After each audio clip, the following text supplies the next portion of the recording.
So Tom, you're a business leader, philanthropist, and activist, as I just shared, who's been quite vocal on climate issues for over a decade now.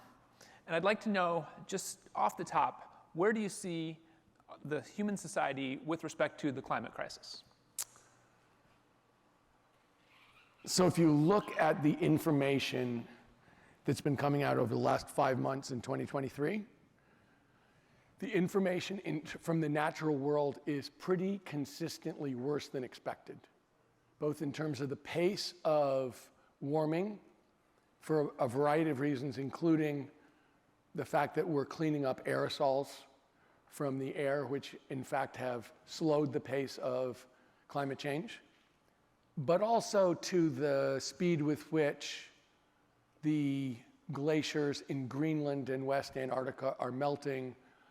You know, the information is, as we get better science, as we get more detailed, granular studies, what we see is that the pace is very substantially faster than what scientists thought 2, 5, 10 years ago. And in general, if you look at virtually any piece of information from the natural world, it is a sign that in fact we're not bending the curve and that, if anything, the pace of change is increasing. On the other hand, as someone who spends the overwhelming bulk of his waking hours looking at what's possible to do about it, the technology, what is deployable now, what's in the pipeline, the costs compared to the status quo fossil fuel solutions, the tech is great. You know, I feel extremely optimistic about our ability to win in the marketplace, you know, in very broad scope. And so I think that this is going to be, for those two reasons, an absolutely critical decade in terms of our ability to bend the curve and prove that, in fact, that the technology S-curve that we've seen not just for years or decades, but literally for centuries, is in place, that in fact these technologies are following that S-curve, and that the kinds of things that I've been trying to do in the company I started a couple years ago with my old friend and partner, Katie Hall, that we're going to win in the marketplace, and we're going to prove that in fact technology does make a big difference, and that we can in fact radically change the projections much better than people understand going forward. It's going to be a civil society thing. It's a all of society response, you know, of course, including, you know, political rulings and policy, but I absolutely believe that we have the capability in our hands to do a great job on this and have it be a great win for the United States and the people of the world.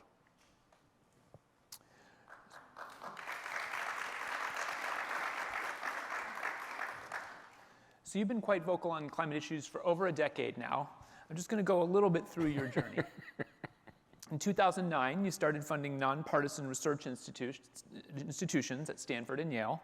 And we just had a wonderful moment backstage with Famida Bangert, who was on Stanford's staff and doing lots of great stuff and saying, like, he was the trustee. He was the one who kept pushing it at Stanford. So even before you may have heard of him, he was being the rabble-rousel behind the scenes at Stanford as a trustee. Then you moved on to bankrolling political efforts, including No on Prop 23 that tried to undermine California's global warming law in 2010. That was successful. We beat back Prop 23. Yes on Prop 39 in 2012. That closed a tax loophole to fund some clean energy investments in schools. And you also founded Next Gen America to activate young people to act politically around the climate crisis. So what did you learn about the effectiveness of spending money on grassroots activation? What was kind of the best investments that you were making at that time? So the way that I always thought about political investing, and let me say, the stuff at Stanford, just to put it in perspective, we put in money as grants for people on the Stanford campus to do in clean tech and climate response what Stanford has done for 80 years, 90 years in information technology, saying you have the ability to change this if you commercialize it. So we gave money to young people and postdocs and young professors to start companies, and those companies are worth between $9 and $10 billion now. So we believe in the ability of the private sector to respond. The reason we went into, but this is an all of society thing. So whenever I did something like No on 23, we also ran a whole bunch of clean energy propositions in California, but also in other states across the country. Or when I started the largest youth voter mobilization effort in American history, the point was partly what substantially is going to happen. No on 23, we're going to prevent 2 Texas oil companies from rolling back California state energy laws about clean tech and basically, our ability to regulate ourselves and reduce our emissions. California does about half the emissions per capita of other states. But it was also a point that the oil companies can't tell us what to do.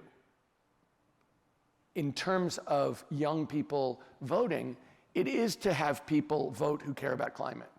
But it is also about young people vote at half the rate of other American citizens. If you want to have a fair representative democracy, we need the young people to vote like other people so their voices are heard comparably, representationally as everyone else, so we have a fairer democracy.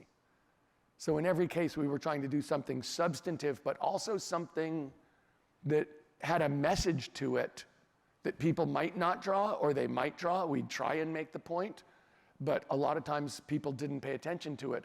But we wanted to feel like substantively we're doing something that absolutely makes a difference in and of itself, and that we hope will be an example of something that shows a broader value system, which we also care about, and if we can get both, then it's a home run.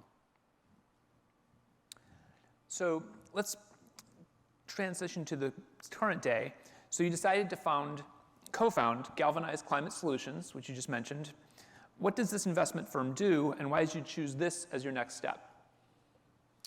So, I basically had started an investment firm called Farallon Capital for 27 years. And at the same time, I was a partner and on the investment committee of a private equity firm called Hellman & Friedman. And I stopped doing it at the end of 2012, just to focus on being a climate advocate. And I did that for 8 years in a whole bunch of different ways, some of which I was just describing. But I feel like we've won this argument.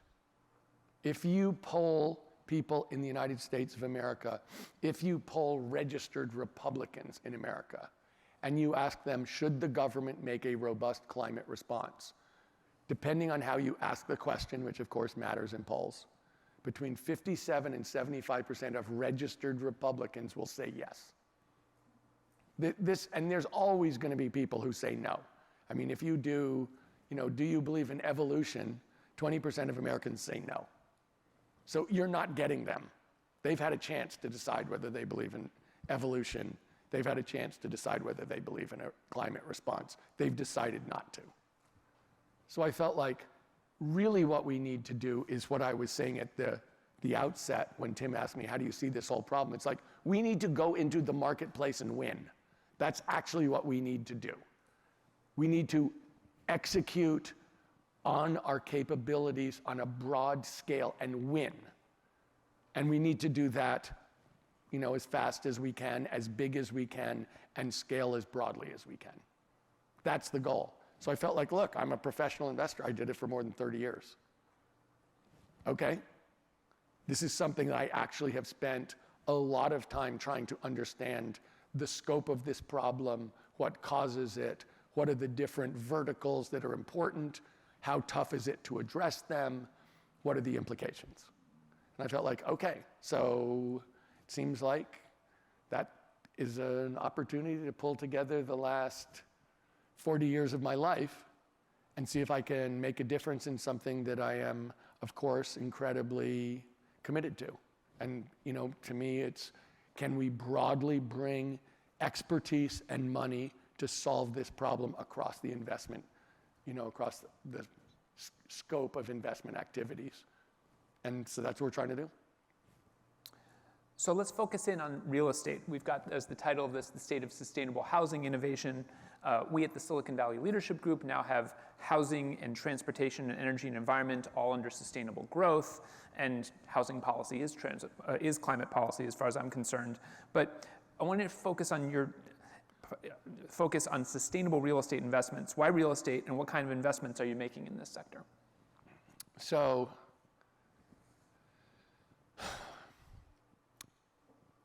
of the buildings that exist in the United States right now, 80% of them are expecting to be standing in 2050.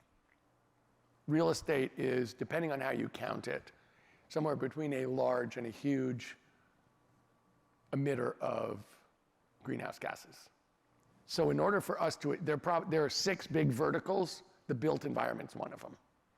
So if we think that we're gonna solve this problem without addressing that, that cannot happen. So if you think about where we are in that, the answer is, I think we're fairly progressive in terms of new builds. California has a lot of rules about new builds, but as I said, 80% of the buildings that are standing right now will still be in use in 2050. So what we're trying to do is show that you can buy buildings, retrofit them, move them to net zero, and make money doing it. Not make okay money, make more money. Because, we're not going to be able, in our wildest dreams, to buy every building in the United States of America and retrofit it. That ain't happening.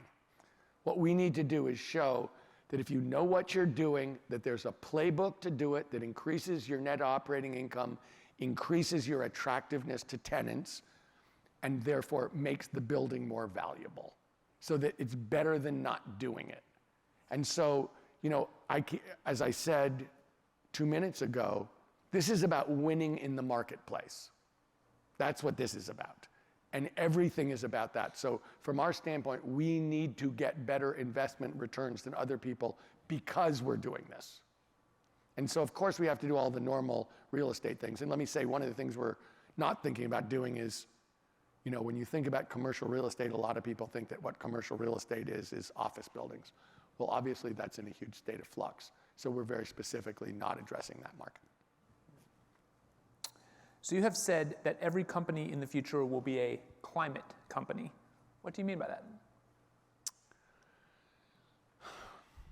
So in 1996, I was working as a full-time professional investor, living in San Francisco, California. And it was when the internet started to really pop from an investment standpoint. So I had a friend who was a venture capitalist who I'd gone to both high school and college with, who's a legit friend of mine, and I called him up and said, what will you explain to me, take me through the different internet companies? And he goes, well, let me ask you a question, Tom, before I do that. Do you consider yourself an electricity company? And he said, you turn the lights on in the morning. I said, I'm not an electricity company, Roger, you know that. And he said, well, there's no such thing as an internet company. The internet is a tool that gives people an ability to provide other people information, data, services, products. Every company in this country is going to be an internet company. They just don't know it yet. And that's what I'm saying about climate. If you're in the apparel business, you don't think you're in the climate business, but you are, because you are part of the emissions and understanding what's going on under your aegis that you're responsible for is something that's going to happen. Exxon is an internet company. Every company in the United States at this point is an internet company and is using that tool to be much more efficient and effective. Every company in the United States is going to have to deal with their carbon footprint and their trajectory in carbon. Absolutely. And so it's just going to be as ubiquitous as the internet. So as the 2024 presidential race gets underway, which I know it's early, but we have these long cycles in American politics, what's your wish list for a presidential platform on climate? Well, let's put in perspective for 1 second the United States' role in climate. So the United States is responsible at this point for about 11% of global emissions. And we've said that we're going to try to get that down to 50% of 1990 levels by 2030, which at this point I think we're kind of closer to 40%, maybe 42%. But we're 11.5% of global emissions. So if we solve this whole problem in the United States and do exactly what we say, we're going to get that from 11% to 5.5%. Europe is, by the way, 7%, so if they go in half, it'll be 3.5%. My point being, yes, do we have to do the job that we promised to do in terms of our emissions? Of course we do. And by the way, we're cumulatively the biggest emitter in history. But the role of the United States is definitely going to be as part of leadership in the international community. Because if you look out to the projections of where the emissions are going to be coming between now and 2050 and where the growth is, it's in parts of the world which have not gone through the same development on energy and other things that the United States has. So for instance, India is supposed to have 5 times as much electricity generation in 2050 as they do now. 5x. We are not 5xing our electricity generation between now and 2050, by the way. The Democratic Republic of Congo, which has 100 million people, only has 10 million people who have access to electricity. That's 10x. So the job of the United States, to a great degree, when you think about the solution to these problems, is some combination of technology, finance, and policy. And it is incumbent on us, when you say, what do I want the new administration to be representing? It is an awareness that we absolutely have to lead on technology in specific parts very clearly, and we could go into that in more detail. We have to lead in terms of finance, and really we have to be very clear on policy. So when you think about our role, we have to be credible in our own country. We have to do the job here, or why would anyone trust us? Why will anyone trust us anyway? The biggest political issue in this is that the people in the northern hemisphere have done the polluting, and now they're saying to the people in the southern hemisphere who are suffering more, you're the problem. And the people in the southern hemisphere are like, what are you talking about, man? So getting that right in all those scales, which is policy, technology, and finance, is what we can do, where we can lead, and where we really can be part of the group of people actually very productively, from a positive economic standpoint, giving people solutions that where it's in their interest to do the clean thing. So we had a panel earlier today on ESG, and I've heard you say some quite strong things about ESG. And the panel was ESG numbers versus the noise. What do you have to say about red state officials engaged in the backlash against ESG efforts? So ESG is a very, to me, indeterminate term. And we happen to, for very strong personal value, cultural, and economic reasons, believe in having a diverse firm that, and we in fact do, and it's intentional and it will always be true of us. But what I say to people is this: look, we're investing in climate solutions. We believe that solving this problem is a gigantic tailwind to our investment.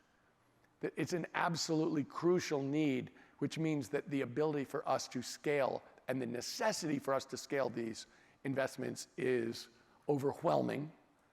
And therefore, what we're doing is looking at data in the future, figuring out how to take advantage of a problem and solve a problem and getting paid for it. And if you don't think that that part of investing, that basically solving human problems, looking at the data and being data-driven is okay, then you're not an investor. Because that's what investing is anticipating a future, taking advantage of problems, solving crucial problems, and getting paid for it.